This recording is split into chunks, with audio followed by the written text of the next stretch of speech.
Movie शुरू होती है तो हमें ये सीन दिखाया जाता है कि समुद्र से कुछ अजीबोगरीब क्रिएचर्स निकलकर शहर की तरफ बढ़ रहे हैं और उन्हें पैरासाइट्स का नाम दिया गया है। फिर हम एक आदमी को देखते हैं जो कि अपने कमरे में सोया होता है और उनमें से एक पैरासाइट रेंगता रेंगता उसके कान के अंदर चला जाता है। वो आदमी बहुत तड़पता है और उसके बाद फिर से नॉर्मल होकर सो जाता है। अब हमें एक लड़का दिखाया जाता है जिसका नाम शिंची था। वो रात को अपने कमरे में हेडफोन्स लगाकर गाने सुन रहा होता है। वो पैरासाइट उसके कान में घुसने की कोशिश करता है लेकिन उसे घुसा ही नहीं जाता। अब वो उसके नाक के पास चला जाता है। शिंची को खारिश होती है तो वो समझता है कि वो कीड़ा है तो वो उसे पकड़कर दूर फेंक देता है। वो उसको मारने के लिए आगे बढ़ता है लेकिन तभी वो पैरासाइट उसके हाथ पर काट कर उसके हाथ के अंदर चला जाता है। तभी उसकी मॉम भी वहाँ पर आ जाती है तो वो उनसे कहता है कि देखें मेरे हाथ में कुछ चला गया है। और जब उसकी मॉम उसका हाथ देखती है तो वो बिल्कुल ठीक होता है। अब अगली सुबह हमें दिखाया जाता है कि शिंची नाश्ते के टेबल पर बैठा होता है तो उससे अपने हाथ में बहुत अजीब फील होता है।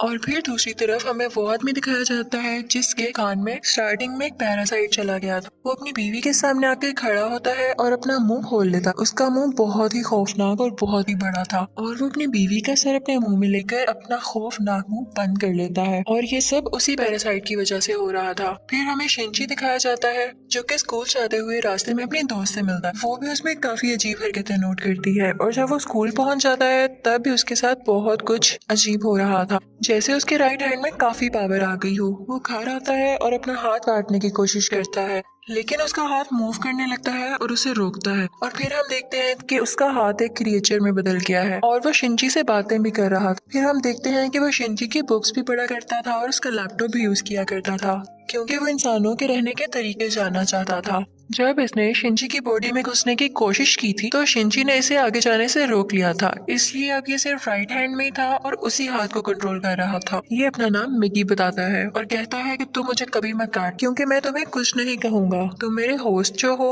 अब हम देखते हैं कि शिंची और मिगी में दोस्ती होने लगी थी लेकिन बाकी सब लोग जिनको पैरासाइट्स ने इन्फेक्ट किया था वो पूरे शहर में बहुत तबाही मचा रहे थे और इंसानों को मारकर खा रहे थे। दूसरी तरफ मिगी शिंची को खींचकर एक रेस्टोरेंट की तरफ ले जाता है। वहाँ पर भी बहुत सारे इन्फेक्टेड लोग यानी पैरासाइट्स इंसानों का गोश्त खा रहे थे। वो शिंची को देखते हैं तो उन्हें लगता है कि ये भी इन्फेक्टेड है और उसे भी वो गोश्त देते हैं। लेकिन जब उन्हें पता चलता है कि ये पूरी तरह से तो इन्फेक्ट नहीं हुआ बल्कि ये अभी भी इंसान है तो वो उसे ही मारने के लिए आगे बढ़ते हैं। लेकिन मिगी उनको आगे से मारता है और शिंची की जान बचा लेता है क्योंकि अगर शिंची मर जाता तो वो खुद भी मर जाता और ये उसने अपने फायदे के लिए किया था। अब न्यूज आती है कि शहर के लोग मारे जा रहे हैं और किसी को कुछ समझ नहीं आ रहा कि इन्हें मारने वाला है कौन क्योंकि पैरासाइट्स अपना ये काम बहुत होशियारी और छुप के कर रहे थे। शिंची मिगी से कहता है कि तुम अपने साथी पैरासाइट्स को क्यों नहीं कहते कि इंसानों को मत खाएं।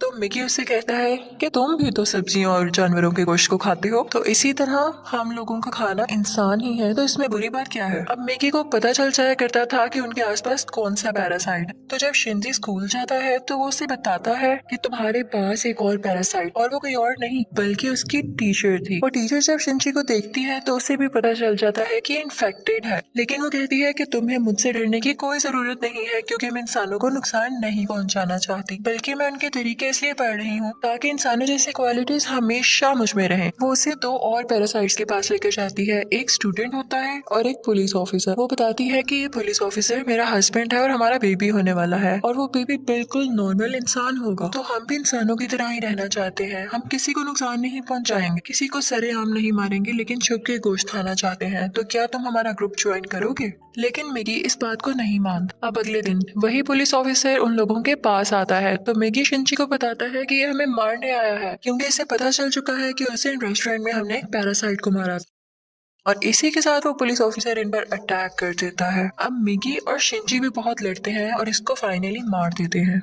जब शिंजी घर आता है तो उसे बहुत बुरा लग रहा कि उसने एक मर्डर कर दिया लेकिन दूसरी तरफ हम देखते हैं कि पुलिस ऑफिसर की बॉडी से वो पैरासाइट निकलकर किसी और की बॉडी में चला जाता है और ये कोई और नहीं बल्कि शिंजी की माँ थी और वो शिंजी को मारने के लिए उसकी तरफ बढ़ रही थी। मिगी शिंजी को बताता है कि तुम्हें मारना चाहती है तो शिंजी उसे कहता है कि खबरदार तुमने मेरी माँ को कुछ कहा क्योंकि वो अपनी माँ से बहुत मोहब्बत करता था और वो नहीं चाहता था कि उसकी माँ मरे। लेकिन देखते ही देखते उसकी माँ का सर भी बाकी पैरासाइट्स की तरह खुलने लगता है और वो शिंजी पर अटैक कर देती है। उसका बहुत खून जाया होता है और वो मरने के करीब होता है। लेकिन अगली सुबह हम देखते हैं कि वो दोबारा से उठ खड़ा हुआ है। तो मिगी उसे बताता है कि तुम बहुत जख्मी हो गए थे, लेकिन मैंने अपने सेल से तुम्हारे जख्म को ठीक कर दिया। लेकिन यहाँ बुरी बात ये थी कि अब शिंजी की बॉडी में मिगी के सेल्स चले गए थे और अब वो पूरी तरह इन्फेक्ट हो रहा था। अब शिंजी अपनी माँ को ढूंढने लगता है, लेकिन वो कहीं पर नहीं मिलती। तो वो टीचर के पास जाता है और पुलिस ऑफिसर के बारे में पूछता है, लेकिन वो टीचर भी उसे कुछ नहीं बताती। मिगी उसे बताता है कि अब दिन में मुझे भी 4 घंटे सोने की जरूरत पड़ेगी और उस वक्त मैं तुम्हें बचा नहीं सकूंगा, तुम्हें अकेले ही लड़ना होगा। लेकिन क्योंकि मिगी के सेल्स भी अब उसकी बॉडी में थे तो उसके अंदर मिगी की क्वालिटीज भी आने लगी। खैर, फिर हम देखते हैं कि वही स्टूडेंट जो टीचर ने दिखाया था, जो कि पैरासाइट बन चुका था, वो भी शिंजी के स्कूल में ही एडमिशन ले लेता है। वो शिंजी का दोस्त बनने का ड्रामा करता है, लेकिन आहिस्ता आहिस्ता सबको पता चल जाता है कि वो पैरासाइट है और फिर वो स्टूडेंट इन सब को मार देता है। इसके बाद वो शिंजी की दोस्त को भी मारने भरता है, लेकिन शिंजी अपनी दोस्त को उठाकर बिल्डिंग से जंप लगा देता है। अब वो टीचर वहाँ पर आती है और वो चाहती थी कि स्टूडेंट मर जाए, क्योंकि इसकी वजह से उसका राज भी खुल सकता था। वो वहाँ पर ब्लास्ट करती है, लेकिन उसे कुछ नहीं होता और फिर पुलिस वहाँ पर आ जाती है, लेकिन वो पुलिस को भी मार देता है। अब मिगी शिंजी को बताता है कि वो बिल्डिंग की छत पर है और शिंजी दूसरी बिल्डिंग की छत पर जाकर उसे एरो से मार देता है। और उसके बाद वो टीचर के पास जाता है और उस पुलिस ऑफिसर का एड्रेस पूछता है, जो कि पैरासाइट था, और टीचर अब उसे एड्रेस दे देती है। उस पुलिस ऑफिसर का पैरासाइट अब भी उसकी माँ के अंदर था। लेकिन यहाँ पर मिगी के सोने का टाइम हो जाता है, तो इसका मतलब ये था कि शिंजी को यहाँ पर अकेले ही लड़ना था। उस पैरासाइट को खत्म करने के लिए जैसे तैसे करके वो उसकी गर्दन काट देता है, जिसके बाद उसकी माँ और वो पुलिस ऑफिसर दोनों मारे जाते हैं। फिर हम देखते हैं कि शिंजी अपनी दोस्त से हॉस्पिटल मिलने जाता है।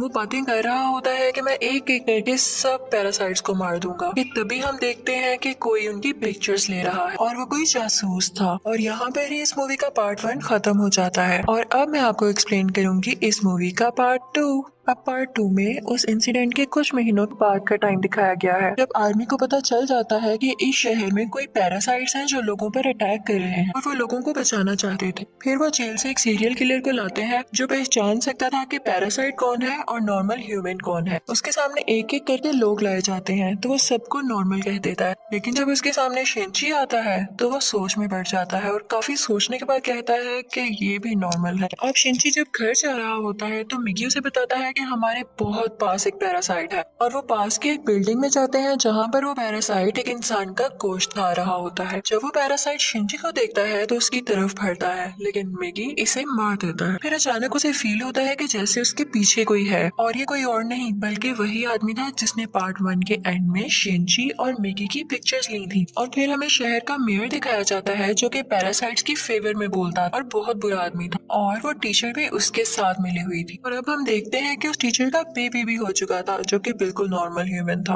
वो मेयर जान गया था कि शिंजी पैरासाइट्स को मार रहा है तो वो भी उसे मारना चाहता था, लेकिन टीचर उसे मना कर देती है। वो कहती है कि मिगी और शिंजी आपस में जुड़े हुए हैं, तो मैं देखना चाहती हूँ ये कैसे एक साथ रहते हैं, और अगर तुम शिंजी को मारोगे तो हमारा पैरासाइट मिगी भी मर जाएगा। और इसीलिए उसी ने शिंजी के पीछे वो जासूस भेजा था ताकि उस पर नजर रख सके। शिंजी एक दिन चल रहा होता है कि उसे फिर से फील होता है कि उसके पीछे कोई है। वो जासूस उसकी सारी बात सुनता है और उसे कहता है कि तुम्हें अपने बारे में पुलिस को बता देना चाहिए। तो शिंजी उससे कहता है कि नहीं, पुलिस में भी बहुत सारे पैरासाइट्स भरे पड़े हैं। उसे यहाँ पता चल जाता है कि इस जासूस को टीचर ने उसके पीछे लगाया है। तो वो टीचर के पास आता है और कहता है कि तुम सब क्या कर रहे हो, ये करना बंद क्यों नहीं कर देते हो।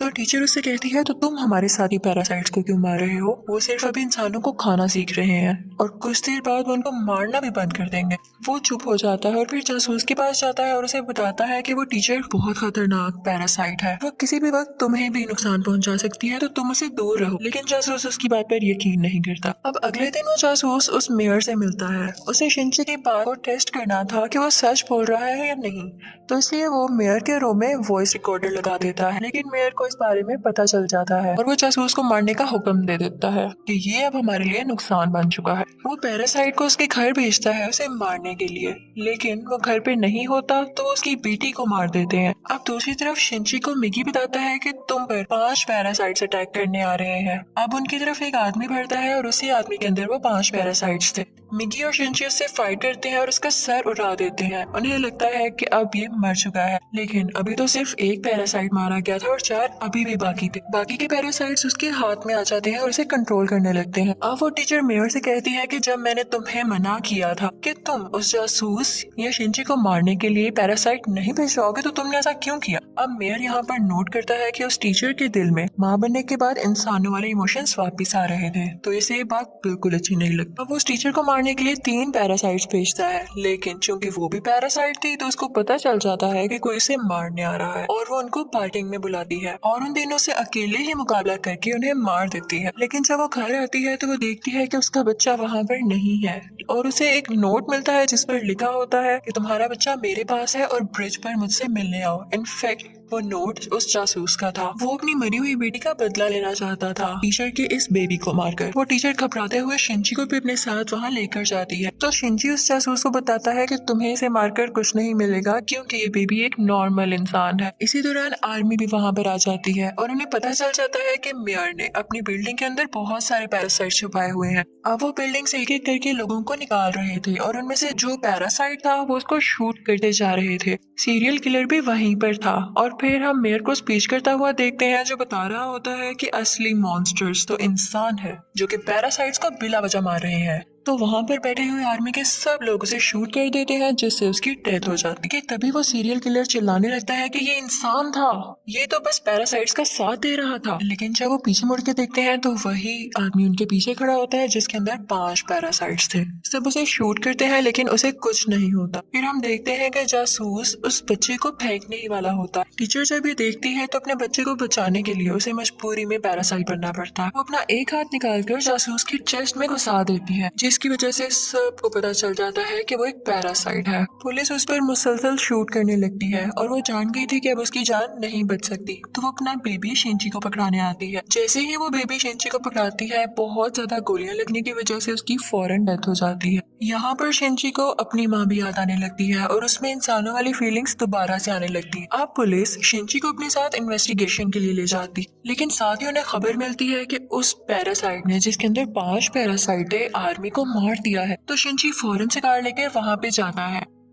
और वही पैरासाइट उसकी कार को रोककर उसका एक्सीडेंट कर देता है। अब वो जंगल में चला जाता है और मिगी से कहता है कि जब तक तुम मेरे साथ हो उसको पता चल जाएगा कि हम कहाँ हैं, तो तुम उनसे अलहदा हो जाओ प्लीज। इसी के साथ वो पैरासाइट फौरन वहाँ आ जाता है और उन पर अटैक करने लगता है। अब क्योंकि शिंची और मिगी की काफी दोस्ती हो चुकी थी तो मिगी अपनी कुर्बानी दे देता है, यानी अपनी जान सेक्रीफाइस कर देता है, उसकी बॉडी से अलग हो जाता है और शिंची को वहाँ से भाग जाने का कहता है और मिगी को वो पैरासाइट मार देता है, जिस पर शिंची काफी उदास हो जाता है और फिर अपनी दोस्त के घर की तरफ जाता है। वो उसका बहुत ख्याल रखती है। वो लेटा होता है कि एकदम देखता है कि उसके बाजू में से मिगी का एक और हिस्सा ग्रो कर रहा है और ऐसा इसलिए हुआ क्योंकि जब मिगी ने अपने बॉडी सेल्स लेकर उसकी बॉडी को ठीक किया था तो मिगी के सेल्स भी तो उसकी बॉडी में आ गए थे, इसलिए वो चाहता तो दोबारा ग्रो कर सकता था। शिंची को फील हो गया था कि अब ये दोबारा आ रहा है तो उस पैरासाइट को दोबारा से पता चल जाएगा कि मैं कहाँ हूँ, तो अपनी दोस्त की जान बचाने के लिए उसको बाय कहकर वहाँ से चला जाता है। लेकिन जैसे ही वो बाहर जाता है तो वो पैरासाइट उसे पकड़ लेता है,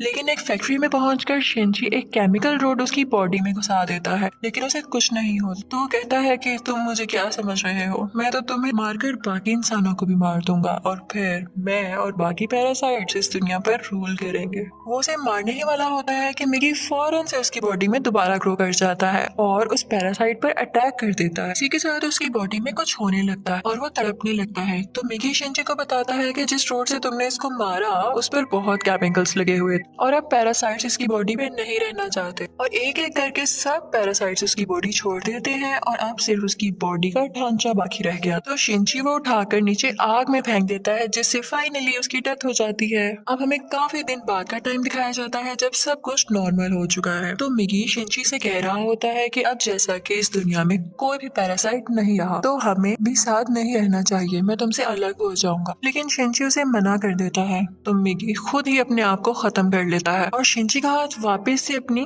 फॉर्म में आ जाता है, जिस पर वो काफी उदास हो जाता है और मिगी को मिस करने लगता है। अब हम देखते हैं कि काफी टाइम गुजर गया है और शिंची और उसकी दोस्त अच्छी जिंदगी गुजार रहे थे और वो उस टीचर के बेबी से भी मिलने जाया करते थे कि अचानक हम देखते हैं कि वो सीरियल किलर वापस आ गया था और वो शिंची की दोस्त को किडनैप कर लेता है वो उसके कान में कहता है कि असली मॉन्स्टर इंसान है, लेकिन शिंची की दोस्त उसे कहती है कि असली मॉन्स्टर तो तुम हो, तुम लोगों को मारते हो। तो इस बात पर वो सीरियल किलर उसको बिल्डिंग से नीचे धक्का दे देता है, लेकिन शिंची फौरन से जाता है और अपना हाथ लंबा करके उसे बचा लेता है। और यहाँ पर उसे फील होता है कि उसकी मदद यहाँ पर मिगी ने की है। और यहाँ पर मूवी फाइनली खत्म हो जाती है, यानी पार्ट 2 भी। Thank you for watching.